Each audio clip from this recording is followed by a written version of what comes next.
நான் எதுக்கு இருக்கிறேன்னு தெரியல. என்னை ரொம்ப கொடுமை பண்றாங்க. வரதட்சணை கொடுமை. என் குழந்தையை காணோம்.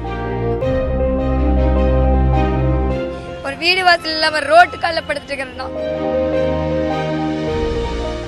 நான் எதுக்கு இருக்கிறேன்னு தெரியல. என்னை ரொம்ப கொடுமை பண்றாங்க. அம்மா அப்பா பேச்சை கேட்காம நானாக விரும்பி கல்யாணம் பண்ணினேன். இப்போ என்னை சேர்த்திக்க மாட்டாங்க அம்மா அப்பா வீட்லேயும். என்னை ரொம்ப கொடுமை பண்ணுறாங்க. மாமியோ வீட்டுக்கார ரொம்ப கொடுமை பண்ணுறாங்க. நான் இருக்கையில் அவங்களுக்கு ஏற்கனவே ஒரு கல்யாணம் ஆகி அவங்க விட்டுட்டு போயிட்டாங்க.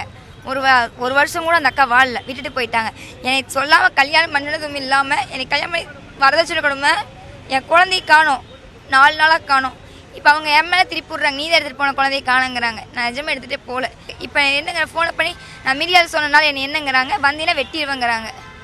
ஒரு வீடு வாசல் இல்லாமல் ரோட்டு காலில் படுத்துட்டு இருக்கிறேன்னா மிகவும் மோசமான ஏரியா யோத்திப்பட்டினம். மலையந்திரம் மிகவும் மோசமான ரவுடிஸ் ஏரியா. போலீஸில் என்னங்கிறாங்க, உண்மையாலுமே சார் சொன்னார், ஒரு பேர் நான் சொல்லலை. இவங்க கூட எதுக்குமா வாழ்றான், ஆணையாட்டு இருக்கா, நீ எதுக்குமா விழுந்துருக்க, இவங்க கூட வாழ்ந்துட்டு இருக்கேன்னு கேட்குறாங்க. 2.5 மாதத்து குழந்தையும் தேடி வச்சுருக்காங்க. அவங்க எப்பேற்பட்டவங்களா இருப்பாங்க. முதல்ல ஒரு பையன் இருக்குது. அவங்க தேவையில்லாமல் என்னை மிஸ்யூஸும் பண்ணுறாங்க.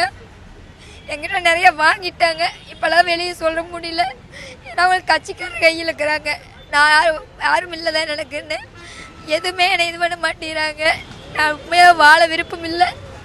இப்போ தலைவர் பார்க்கலாம் தான் வேலைக்கு போய் பாத்ரூம் கழுவுனேன். பழைய பஸ் ஸ்டாண்ட் சேலம் பழைய பஸ் பாத்ரூம் கழுவி ஒரு 300 ரூபா இருந்துச்சு. அதை கொண்டு இப்போ நான் இங்கே வந்திருக்கிறேன். எனக்கு யாரும் இல்லை, சாப்பிட்ற கூட கையில் காசு 4 நாளாக. ஏதாச்சும் முதல்வர் கோரிக்கை வைக்கிறேன். முதல்வர் பார்த்து நேரில் நான் ஆணையிடணும்னு நினைக்கிறேன். அந்த தயவு கிடைச்சா விடுவேன், இல்லாட்டி கடைசி வரைக்கும் பார்த்துருவேன் நினச்சி. ஆம்பளை பையன் பேர் வருண் கிருஷ்ணன். அவனை பார்க்க முடியாது. ஆனால் குழந்தை பிறந்தனே அவங்க அம்மா சொன்னாங்க, அது கொடுத்துடலாம், இல்லாதவங்களுக்கு கொடுத்துடலாம், இல்லாதவங்களுக்கு கொடுத்துறான்னு சொன்னாங்க. அப்படி எடுத்து கொடுத்துட்டாங்களே என்னன்னு தெரியல. ஆனால் எங்கே தான் ஒரு நாள் கண்ணில் பார்த்துருந்தேன் என் பையனை. 2.5 மாதத்துக்கு கூட நீங்கள் யாராச்சும் பார்த்தாலும் சொல்லுங்கள். பேர் வருண் கிருஷ்ணன், என் பையன் பேர். வீட்டுக்கார் பேர் ஜெயஸ்ரீலன், என் பேர் பவித்ரா. நன்றிங்க.